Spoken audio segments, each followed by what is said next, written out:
A ver, ¿cómo se escribe la historia del cine? Uno podría pensar que es solo listar películas, directores, fechas, pero no, es mucho más que eso. Es un verdadero acto de creación. Es intentar darle sentido a un arte que, vamos, ha definido el último siglo. Pero, ¿qué pasa si esa historia que nos cuentan está, en el fondo, incompleta? Y esa es la pregunta clave de todo esto.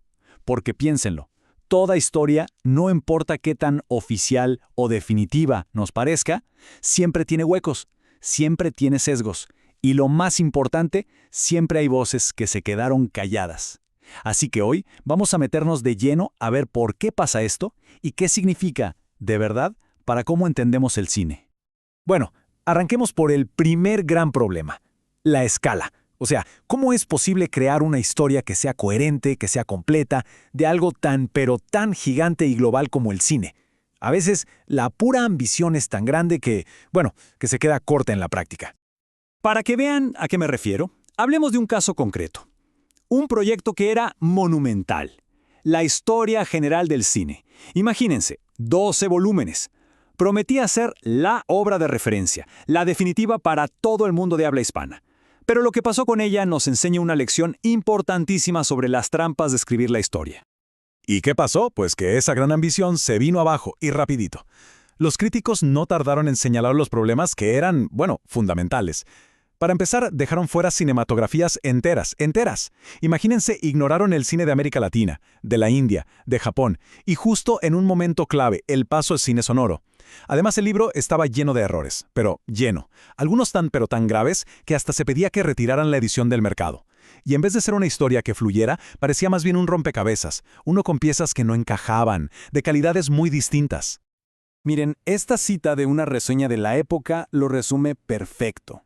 Desde el vamos, se vio que el proyecto tenía fallas de base. Y esto es clave porque nos muestra algo muy importante. Una historia general se puede caer a pedazos si no tiene rigor, si no hay coordinación y sobre todo si no hay una visión clara de lo que se quiere contar. El fracaso de esta historia general nos abre la puerta a una pregunta mucho más profunda. Porque ya no estamos hablando solo de errores o de descuidos, estamos hablando de algo sistémico. La pregunta es, ¿quién tiene el poder de contar la historia? Y por lo tanto, ¿qué culturas se quedan afuera una y otra vez? Un ejemplo perfecto de esta dinámica lo tenemos en el cine etnográfico. Por un lado, la forma antigua, la de la vieja escuela, era la del observador de afuera, no el occidental que iba y documentaba a los otros, casi siempre con una mirada, pues, colonialista. Pero ahora, la nueva perspectiva exige algo totalmente distinto, que sean las propias culturas las que cuenten su historia. Es, en el fondo, un reclamo por la autorrepresentación, y es fundamental. Y para entender lo que esto significa, escuchen esta frase. Es del líder aymara Javier Vilca Ticuna, y es, potentísima.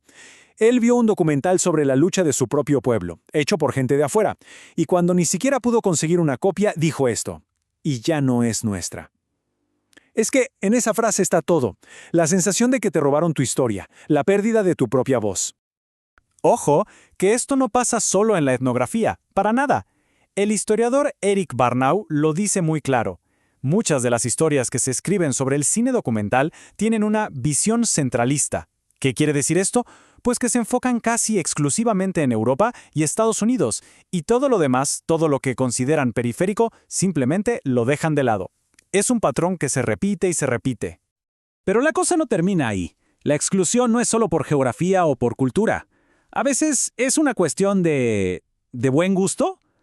Pensemos en esto. ¿Por qué los géneros más populares, los que ve todo el mundo, muchas veces son ninguneados por la historia oficial del cine? A ver, un ejemplo clarísimo. Mack Sennett, el rey de la comedia, el maestro del slapstick. Su cine no tenía nada de intelectual. Su único objetivo era hacer reír a la gente de a pie. Y justamente por eso fue un fenómeno, un éxito masivo. La filosofía de Sennett era súper simple pero brillante. Él decía, tomemos a las figuras de autoridad, como los policías, esa gente que nos da miedo o que respetamos, y llevémoslos al ridículo. ¡Pum! Con eso conectaba directo con las ansiedades y los deseos del público. Pero claro, como su trabajo se basaba en ser popular, muchas veces la historia no le da el mismo peso que a otros géneros más serios. O pensemos en otro género, el melodrama, el famoso cine de lágrimas. Este género que fue y sigue siendo súper popular en América Latina, siempre ha tenido una conexión fuertísima con el público. Era como una especie de consultorio sentimental en la pantalla grande, donde la gente veía reflejados sus propios valores y preocupaciones. Y aquí viene la pregunta del millón. ¿Por qué al público le encanta lo que la crítica a veces desprecia? Durante años, esa división entre alta cultura y cultura popular ni siquiera nos dejaba hacer la pregunta. Se daba por hecho que lo popular era, no sé, simple, de mal gusto. Pero a ver, ignorar el melodrama es darle la espalda a lo que le importa a millones de personas. Es ignorar un fenómeno cultural gigantesco solo por un prejuicio académico. Y esto llega hasta los géneros más marginados. Pensemos en el llamado cine X. La historia de este tipo de cine muchas veces se cuenta como si fuera una colección de anécdotas divertidas, ¿no? Un montón de datos, de cifras, pero casi nunca hay un análisis serio. Nadie se pregunta qué significa, qué efectos tiene, cuál es su verdadero lugar en la cultura. Es otra forma de ningunear la historia. Ok, entonces, si las grandes historias generales muchas veces fallan, si dejan fuera un montón de voces y se olvidan de géneros enteros, ¿hay una forma mejor de hacer las cosas? ¿Hay otra manera de acercarse a la historia del cine? La buena noticia es que sí, la hay. Y aquí entra en juego el historiador francés Pierre Sorlin, que propone un enfoque que lo cambia todo. Él dice, dejemos de ver el cine solo como arte. En cambio, tratémoslo como lo que es, un producto social, una fuente de información clave para entender el mundo que lo creó. Su método es bastante claro y tiene como 3 pasos. Primero, analizar las imágenes que nos da el cine, pero no como si fueran simple ficción, sino como artefactos culturales de una sociedad. Segundo, tomar en cuenta todo el contexto, o sea, la industria, la competencia, cómo la gente consumía esas películas. Y tercero, que para mí es el punto clave, conectar todo eso con la sociedad. Usar el cine para ver cómo cambiaba la mentalidad de la gente, las relaciones, los valores. Y claro, este enfoque lo cambia todo. De repente, el cine deja de ser un objeto de estudio aislado, allá en su rincón. Se convierte en una herramienta poderosísima para escribir la historia, pero la historia social. Permite, como bien se dijo sobre el trabajo de Sorlin, dar a conocer otra historia. Y no solo de la del cine, sino la de la sociedad misma. Es increíble. Al final del día, la gran lección es esta, y es muy importante. No existe una historia del cine, así con mayúsculas. No hay una versión definitiva y objetiva. Cada historia es una construcción. Es un argumento que siempre está cambiando. Y siempre van a faltar piezas. Siempre habrá voces nuevas que escuchar y géneros que merecen una segunda mirada. Así que queda una invitación. La próxima vez que se sienten a ver una película, no importa si es un clásico súper aclamado o el último éxito de taquilla, vale la pena hacerse la pregunta: ¿qué historia me están contando aquí? Pero más importante aún, la historia de quién se está dejando afuera.